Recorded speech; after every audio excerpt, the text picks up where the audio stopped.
Good afternoon, madam. Good afternoon. I'm Fitzroy. You are? My name is Wo2 Felicia Collins. Where are you originally from? I'm from St. Vincent and the Grenadines. Could you be more specific? I am from Wo2, St. Vincent and the Grenadines. Okay. Any siblings? I've got 2 sisters and a brother.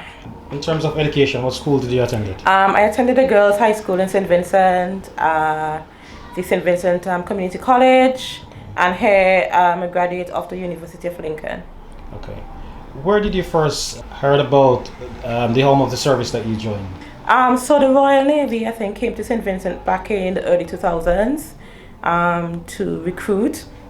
I didn't join the initial group of people, but I joined later on in 2005. Did you do your recruitment back? No, I came here and I joined from the UK. Okay, what your initially thought as it relates to basic training when you first got there? Scary, it's nothing I've seen before, and it was cold because I joined up in January, so it was like really cold. Everything was different, like fitness, like getting up early, really long days, but it taught me to persevere and that nothing is too tough, and whatever it's tough, it comes to an end at some point, doesn't it? Yeah. So what did you realize after leaving basic training and you went to your assignment? How did you find your assignment in comparison to basic training? So basic training is very structured because they're turning you from a civilian into a Royal Navy sailor. But once I left, we say get into the fleet, it was very much relaxed. Okay. It was really relaxed, and they treated you more of like an adult. So you get to obviously do your Part 4 training and obviously get to know the Navy a bit better than you do in basic training. What I didn't ask, which year did you join? 2005. What trade are you? Logistics, supply chain. Logistics? Logistics, a specialty in supply chain. And you plan to do your full service? Oh yeah, I'm close to my 22, so yeah. How many years you done already? Nearly 20. Okay. Another, okay. So, gonna leave after 22 years? Yeah, that's a plan, I think. Okay. So based on your achievement thus far, what would you say to persons who out there who think they won't be entitled to certain things if they should join the service?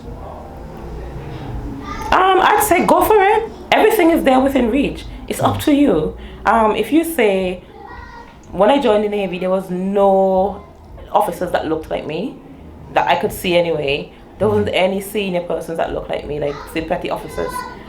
But we here, 19 years later, we got officers, we got warrant officers, we got chiefs. So now it should be a bit easier because you could see how you get there. We didn't have that road map.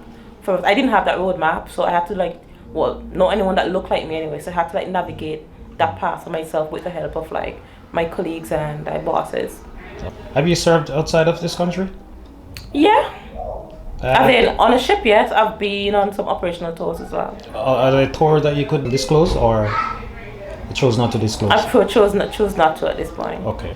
What's your thoughts as it relates to female now joining, for example, infantry? If you want to do it, why should there be a barrier though? But for me, it's for a personal choice. If you want to do that, then you should be allowed the freedom to do that. Because I think you're in a place in the world, in a place where I don't think gender does really matter in all cases. So if there's a female, I think she's strong enough, mentally resilient enough to put up with infantry or submarine or marine training, then go for it. We were excelling everywhere else, why not on the front line? Before you joined, did you actually knew what you were getting yourself into? Not really. I was training to be an accountant, And before, our branch was called stores accountant. So I was like, oh yeah, I'll go do that. Completely different, but I'm glad I joined. I guess I think it's opened my eyes to a different career path. Yeah. Do you have any regrets joining the service? No, I don't. None. If you were to relive your every moment, for example, basic training, and the way you apply yourself, would you apply yourself different if you have given the chance to? I think would I still join the Navy? I mean, the way you apply yourself, due to the fact that you weren't. I might entitled. have pushed myself a bit harder, maybe, but I don't regret. I think where I am now, I don't know. I'll probably push myself a bit harder, but I don't know if that will be even possible because I think I pushed myself quite hard to become a warrant officer in 18 years after 18 years of service. Okay. So that's like for me like pretty quick. Okay. So what else could I do different? I'm not sure. I think I've probably done everything I needed to do. Yeah. Do you think leaving after 22 years is enough? You won't be doing a disservice to yourself based on your achievement thus far? No, because life goes on. We're all going to leave the service at some point. Yeah. And I'd rather leave on my own terms and leave knowing, okay, I've done my best here. Let me go do something else. Because it's a big sacrifice. Yeah. Everyone sacrifices a lot. Like, so if you're doing 22 years, you would have made countless sacrifices over that 22. And maybe you just want to just, become a civilian and do normal things.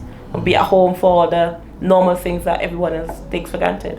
What would you say to persons out there who think they won't be able to make it if they try? I don't think that anyone can't make it. It's all about your mindset and what you want to achieve.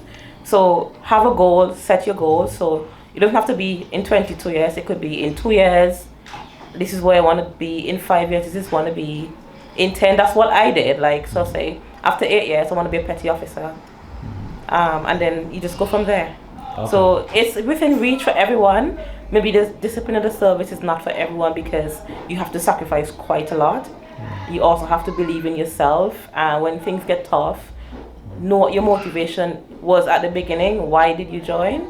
And that will keep you going. What you would say to persons, for example, not necessarily in rank, but time served? What advice you would give them? Time served? Yes. Again, I'm going back to what was your motivation for joining? What was that now? What was that then? What is it now? What's keeping you here? Where do you want to go? Where do you want to see your life in? Maybe when you do leave the services, because we all have to leave at some point, right? So it depends on what you want your life to look like after that point. I think you need to apply yourself here to make sure that the life that you want after is achievable and attainable. That concludes our interview. And I would like to say thanks to you for the service that you have offered to this country and everywhere else that you have served. You're welcome. Thank you. Thank you so very much. Thank you. Thanks.